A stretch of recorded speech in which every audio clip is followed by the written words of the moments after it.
Class 10 की exams जैसे आ ही रहे हैं। आई होप आप लोगों की तैयारी बहुत ही अच्छे से चल रही होगी। और आज मैं आपके लिए लाई हूँ बहुत ही इंपॉर्टेंट रिजल्ट्स वाला टॉपिक, दैट इज ट्राइंगल। बच्चे इसे बहुत ही दूर भागते हैं, लेकिन आज मैं आपको कराऊंगी वन शॉट में इस पूरे ट्राइंगल की सिमिलैरिटी वाला कॉन्सेप्ट। अगर किसी ने पहले ट्राइंगल नहीं पढ़ा है उसके भी कॉन्सेप्ट हो जाएंगे क्लियर। तो चलिए इसको स्टार्ट करते हैं। बट उससे पहले मैं आपको एक और बात बोलूंगी, अगर किसी ने बेसिक प्रोपोर्शनैलिटी थ्योरम वाला टॉपिक अभी नहीं किया है, उसके रिजल्ट अभी नहीं देखे हैं, तो मैंने डिस्क्रिप्शन में उसका लिंक दिया हुआ है। Go and watch that video so that आपका ये चैप्टर भी हो जाए क्रिस्टल क्लियर। तो चलिए इसको करते हैं स्टार्ट। सिमिलैरिटी के कॉन्सेप्ट से करेंगे, और क्योंकि सिमिलैरिटी मैंने थोड़ी डिस्कस कर ली थी आपके साथ में पहले ही। वो क्या थी कि हमारे पास अगर कोई दो भी ट्राइंगल, कोई शेप्स ऐसी होती हैं जो हमारे पास में उनके साइजेस जो हैं वो डिफरेंट हो सकते हैं, लेकिन देखने में वो सेम हो। मींस आपके पास में साइड्स इक्वल नहीं होंगी ट्राइंगल की, लेकिन उनके एंगल्स हो सकते हैं इक्वल। तो करेंगे इसको स्टार्ट हम सबसे पहले कॉन्सेप्ट के साथ में, टाइप ऑफ सिमिलैरिटी के साथ। तो स्टार्ट करेंगे हम टाइप्स ऑफ सिमिलैरिटी के फर्स्ट कॉन्सेप्ट के साथ में। मैं यहाँ पे ले लेती हूँ एक triangle that is ABC, and यहाँ मैं ले लेती हूँ दूसरी ट्राइंगल और इसका मैं नाम ले लेती हूँ PQR। और यहाँ मैं ले लेती हूँ एंगल अपना 40 डिग्री का, और यहाँ मैं ले लेती हूँ 80 डिग्री। यहाँ पर भी 40 डिग्री और 80 डिग्री यहाँ पर ले लेते हैं। अब यहाँ से दो क्राइटेरिया निकल के आते हैं।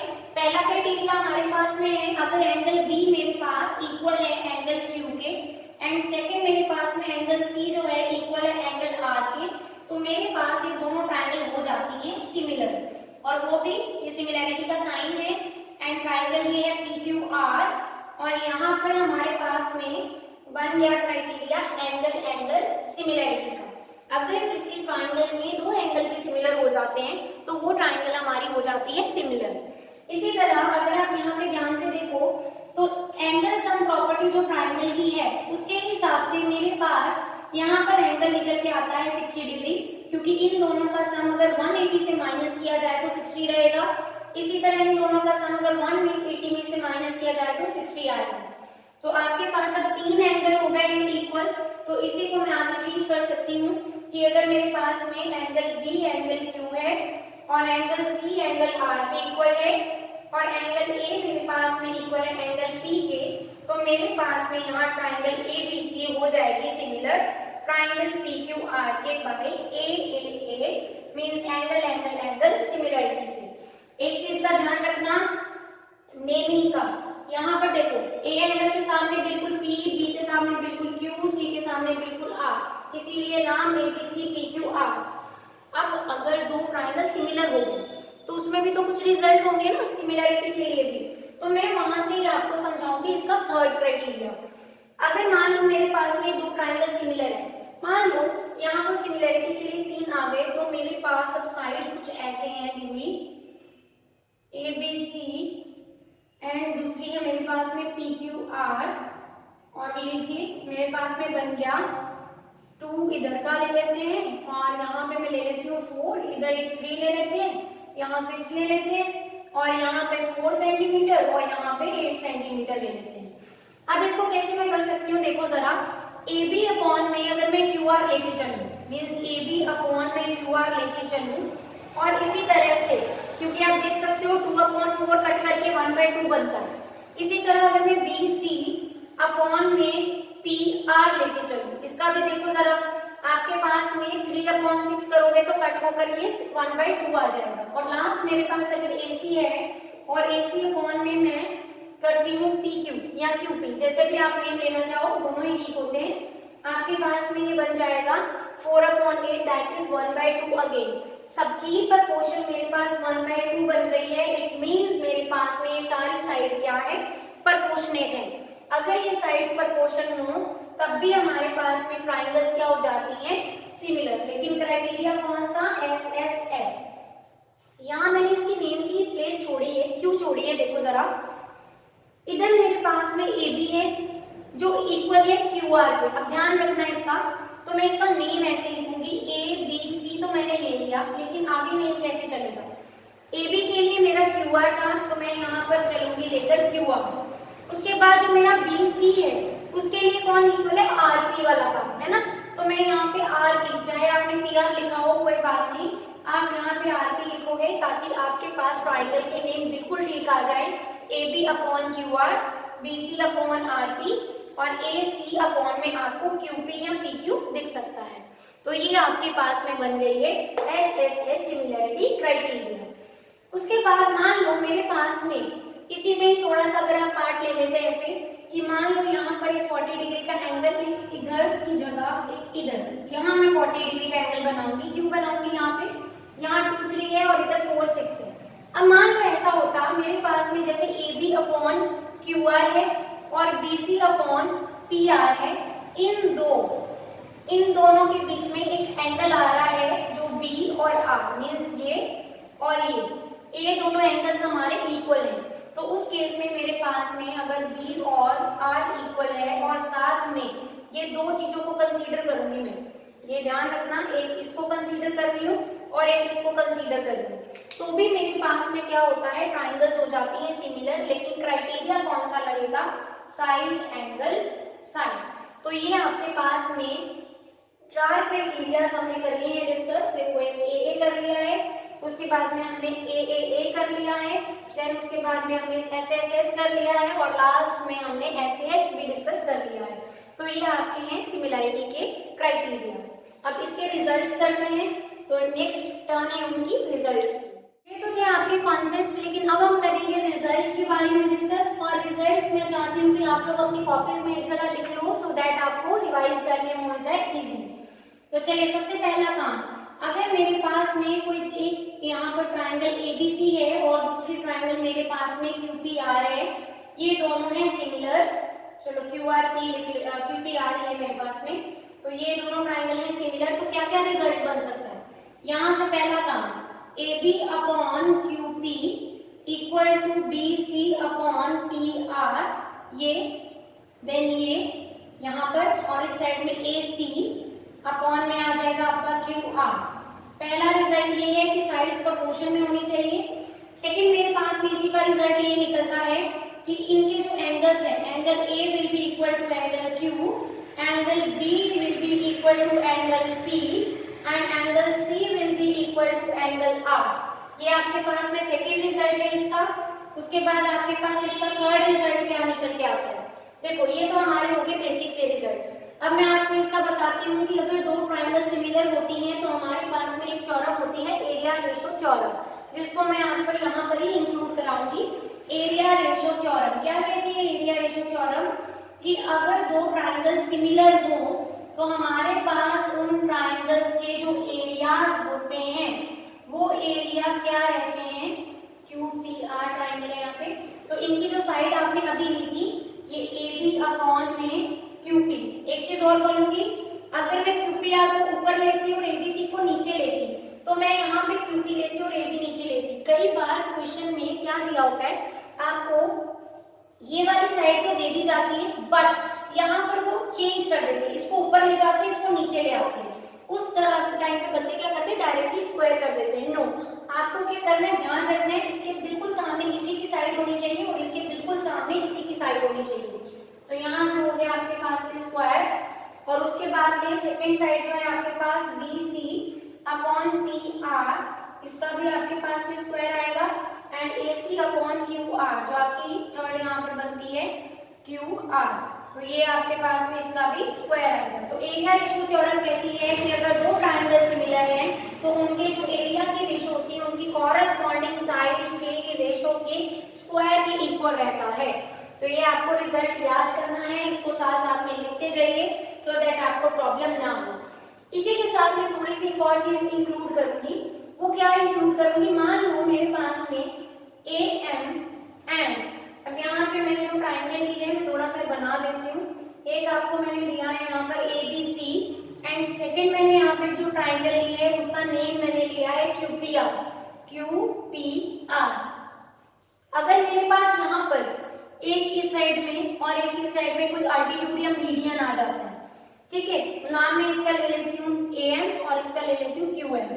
तो A M and Q M are medians, और मैं यहाँ पे मीडियंस भी इंक्लूड करती हूँ या फिर इसी को मैं लिख देती हूँ अल्टीट्यूड। अगर ये दो कंडीशन भी आपको कहीं पर आ जाती हैं तो बेटा उसमें भी आपके पास ये वाला जो रिजल्ट है थोड़ा एक्सटेंड हो जाएगा, ये वाला रिजल्ट आगे आ जाएगा am अपॉन में qn, ताकि ये हमारे पास में एक ही बार में पूरा लिखा जाए। एंड यहाँ भी आपके पास में रिजल्ट जो है थोड़ा सा बढ़ जाएगा, यहाँ पर भी am अपॉन qn, इसका भी हो जाएगा होल स्क्वायर। तो ये आपको प्रॉपर्टी स्पेशल याद रखनी है कि अगर कोई दो ट्राइंगल सिमिलर होती हैं तो उनकी जो छोटी ट्राइंगल बनती हैं वो भी सिमिलर होती हैं, और साथ में इनके जो मीडियंस या अल्टीट्यूड की रेशो आती है वो भी हमारे पास में इन्हीं कॉरेस्पॉन्डिंग साइड्स के इक्वल रखी जाती है। सेकेंडली हमारे पास में ये जो एरिया रेशो थ्योरम है वो भी आगे इसी तरीके से डेवलप हो जाती है।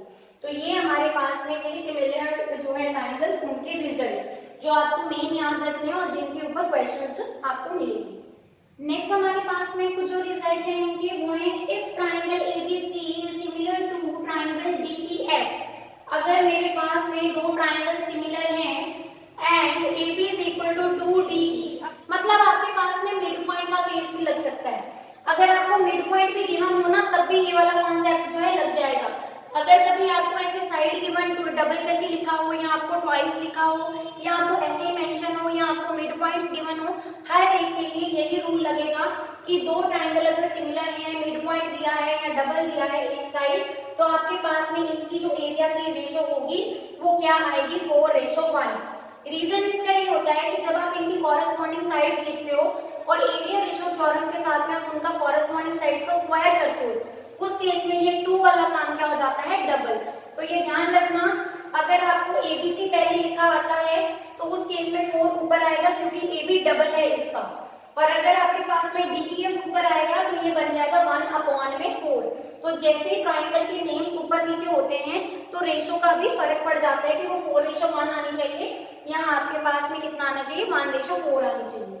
सो नेक्स्ट प्रॉपर्टी आपके पास में है फिफ्थ प्रॉपर्टी, उसमें क्या लिखा गया है इफ एरिया ट्राइंगल ABC का इक्वल दिया गया है ट्राइंगल DEF, मतलब कोई दो ट्राइंगल जो है उनके एरिया इक्वल है, कोई भी दो ट्राइंगल, तो वो हमारे पास में कॉन्ग्रुएंट होंगे, मींस उनकी साइड्स इक्वल आ जाएंगी, उनके एंगल्स इक्वल आ जाएंगे और वो हमारी हो जाएगी कॉन्ग्रुएंट ट्राइंगल्स।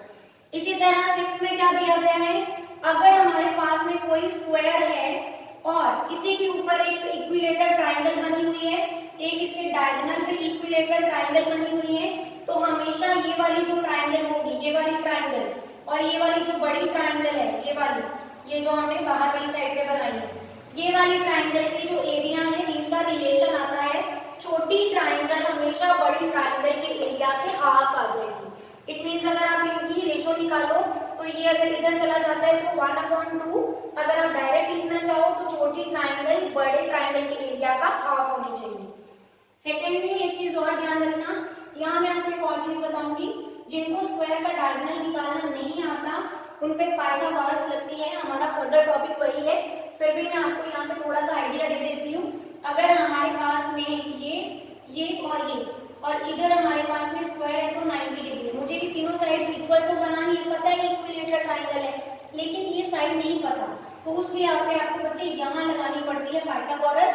तो नेक्स्ट हमारा टॉपिक वही है पाइथागोरस थ्योरम। नेक्स्ट टॉपिक है हमारा पाइथागोरस थ्योरम। तो पाइथागोरस थ्योरम में सबसे पहला काम आपका ये है कि हाइपोटेन्यूज का स्क्वायर इक्वल होता है perpendicular square plus base square के, और यहाँ पर आपको पता होना चाहिए कि अगर मेरे पास में ट्राइंगल राइट ट्राइंगल है, मींस यहाँ पे आएगा 90 डिग्री, यहाँ होगा जैसे A, B और C, सबसे इधर वाली ऑपोजिट साइड होती है 90 डिग्री के, वो hypotenuse, then perpendicular and base, और परपेंडिकुलर बेस को आप कर सकते हो इंटरचेंज। यहाँ से आपके पास में अगर हाइपोटेन्यूज का स्क्वायर परपेंडिकुलर और बेस के स्क्वायर के सम के इक्वल आता है, अगर ये प्रॉपर्टी किसी ट्राइंगल पर सुटेबल हो जाती है तो वो आपकी जो एंगल यहाँ पर ऑपोजिट होगा 90 डिग्री दे देगा, और दूसरी बार वहां पर कन्वर्स ऑफ पाइथागोरस थ्योरम लग जाएगी।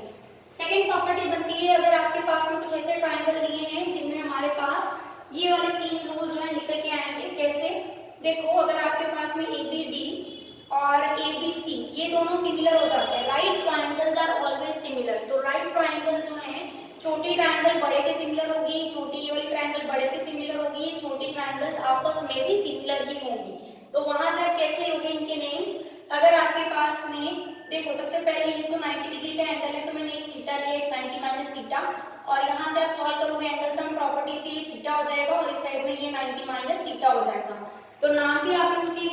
अकॉर्डिंग ही लेने जैसे आप एंगल लोगे। फॉर एग्जाम्पल ABC ले रहे हो तो छोटी ट्राइंगल आपकी AD और B बनेगी। फिर आपके पास में अगर ABC ले रहे हो तो छोटी ट्राइंगल इधर से ध्यान से देखिए A के सामने means 90 minus theta angle B पर है तो BDC बनेगा नाम। और फिर तो छोटी ट्राइंगल्स अगर आपने लेनी है तो ये वाली दोनों आपकी सिमिलर हो जाए। अगर आपके पास में ये ट्राइंगल सिमिलर आ जाती है तो यहाँ से आप देखो एक और प्रॉपर्टीज निकाल सकते हो। कौन कौन सी प्रॉपर्टीज हैं आपके पास में। फॉर एग्जांपल अगर मैं इन्हीं दो को ले लेती हूँ, आपके पास में AB, अगर मैं यहाँ पर AB लेके चलूंगी तो मेरे पास में उस साइड में AD, यहाँ देखिए AB और इसके लिए कौन सा चलेगा AD। छोटी का ये परपेंडिकुलर है तो यहाँ पर सॉरी बड़े का अगर ये परपेंडिकुलर है तो छोटी ट्राइंगल का AD परपेंडिकुलर रहेगा।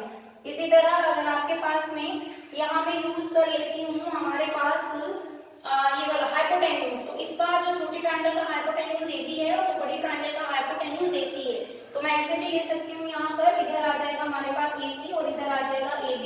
तो ये आपके पास प्रॉपर्टी बन गई AB square equal to AC dot AD। इस तरीके से आप हर एक में कैसी भी वैल्यू से ऐसा स्क्वायर वाला काम निकाल सकते हो। उसके बाद हम चलते हैं फर्दर थर्ड प्रॉपर्टी पर। आपके पास में थर्ड नंबर वाली प्रॉपर्टी जिसमें है एक इक्विलेटरल ट्राइंगल जिसकी साइड आपके पास में अगर 2a हो तो उसका अल्टीट्यूड आपके पास में ये रहेगा। तो ये याद रख लीजिए, अगर 2a साइड दी हुई है तो अल्टीट्यूड आपका √3a रहता है। और एक इक्विलेटरल ट्राइंगल में अगर साइड a दी हुई है तो इसमें आपका जो अल्टीट्यूड होगा उसकी वैल्यू आपकी √3/2 एंड a रहेगी।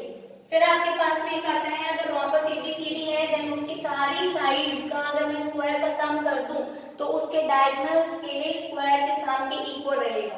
ये भी हमारी पाइथागोरस की ही प्रॉपर्टी है। तो ये आपके पास में पाइथागोरस की इंपॉर्टेंट प्रॉपर्टीज हैं जो आपको करनी है। और यहाँ पे आपका चैप्टर हो जाता है कंप्लीट और कॉन्सेप्ट सारे हो जाते हैं यहाँ पे क्लियर। बाकी इसके रिलेटेड हम क्वेश्चंस जो हैं वो करेंगे नेक्स्ट में जब MCQs लेके आऊंगी, उसमें आपको अप्लाई करना सिखाऊंगी कि कैसे हम ये सारे कॉन्सेप्ट्स अप्लाई करते हैं। Thank you so much.